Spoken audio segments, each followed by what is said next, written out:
we have to understand one of the most important principle when we think about our purpose or our social commitment. And that is, what are the criteria on the basis of which I make my life decisions? Just to give you a very contrary example from a different field, which will hopefully clarify my point. Each one of you, if you have not already found out your partner, I assume would be looking for finding out your partner in the next few days, hours, months, years, whatever, okay? Now, there are 1.4 billion people in India, and there are so many eligible partners in the 18 to 29 range. If I just bring 10 boys, girls, whatever, in front of you, what would you do? So you will have to first think about what are some of the criteria that you are looking for. What is it that I really want to look for in a partner? What are some of the guiding principles on the basis of which I would choose whether I would go for A or B or C? So you think about the criteria first, then think about the options. Understood? Similarly, when you end up thinking about your own career or your own purpose or whatever you want to call it, we directly start talking about options. What do you want to do next? MBA करना है, MTech करना है, ये करना है, वो करना है, यहाँ पे job लेना है. These are all options. These are like one person, second person, third person, fourth person. Don't get into that. If you directly get into that, you are bound to feel confused. And you are also bound to feel a sense of insecurity. क्योंकि फिर एक को हाँ बोल दिया तो बाद में मन में क्या होता है? उसमें कुछ तो भी अच्छा है. Because everybody has some good qualities, some bad qualities. Similar thing is going to be with different career options.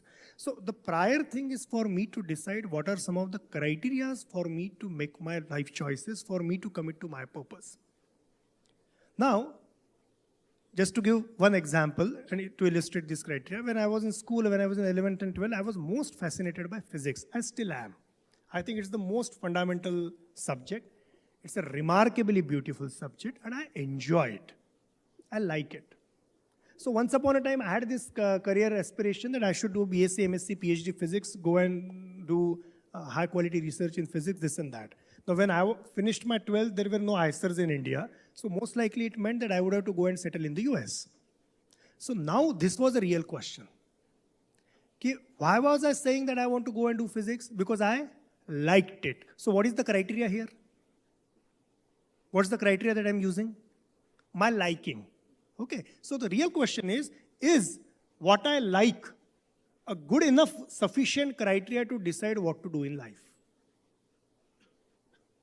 And my answer came, no.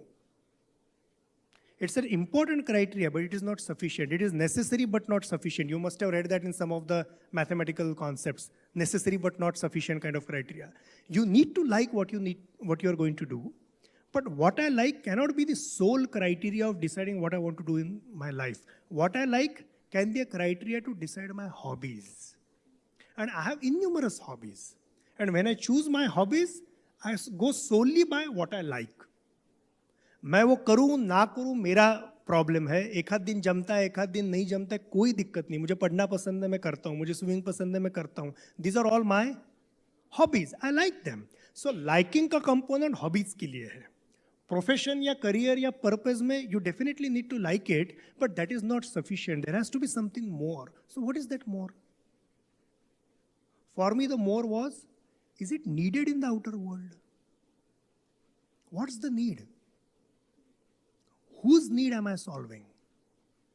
So when I was working in the software world, I was clueless because I was writing security software for some gentleman in the US whom I had never seen. So I didn't understand whose need I'm actually trying to solve. So that was not getting fulfilled. When I work today with the youth or with rural and tribal people in Gadchiroli, I know with whom and for whom I am working. I know that there is a very clear-cut need. I know who is the target audience for whom I am working. So in addition to liking, where is it needed? There is one more criteria which I employed. And that's something that we encourage in NIRMAN. You asked me, what are the strategies that we use? So we kind of raise these questions in front of the youth and help them find out their own path. The next criteria that we try to raise in front of them is, where are you needed the most? Now, I assume that there are many students from medical background over here, either from medical, nursing, physiotherapy, this and that. And your entire science and branch is based on compassion, right? So just tell me, one of today's biggest celebrity whose wedding bashes you must have seen in the last few months, Anant. You know Anant, right? Each one of you knows Anant, right? So if Anant has some medical issue, based on the ground of compassion, should he be given care or not? Yes or no? Yes? You understand to whom I am referring, right? So if Anant also has a medical issue, on the grounds of compassion, he should be given care. No person should be denied medical care. But the question for you would be, are you needed the most there? Anant, on the basis of the money that his father has made, can get any medical treatment from anybody. He should get it. Even he should get it. But it is not mandatory for you to be the care provider for him, because he can get it from somebody else pretty easily. But let's assume that farmer about whom I was talking a little before, who is on the verge of suicide, or some of the tribal people or rural people from the place where I work, or if you go to even outskirts of Aurangabad, now even they need medical treatment. I'm taking example of medical treatment. You can extrapolate it to any other field. Now, on the ground of compassion, they also need it. But are other people really providing that treatment? Probably not. That's where you are needed the most. So we have to help young people figure out what is that place where their presence or absence really matters. It is important that some software firm prepares security software. So Symantec, the firm that I used to work for, even if I don't work for them, it is important that security software is prepared in the world. I'm not saying that their work is shitty, it's required work. But even if I don't work for them, they are fourth largest multinational in the world in terms of software. They could always hire a relatively same quality engineer at same cost and get that work done. So my presence or absence isn't that crucial. But what I do today, if I don't do it, probably no one else will. So I deliberately took some examples from my own journey to illustrate what kind of a thought process we would do with young people. We would do this in a personalized manner with every young person who comes in contact with NIRMAN, so that he or she can decide what are the criteria that he or she would use to make their own life choices and thus end up making the actual choice.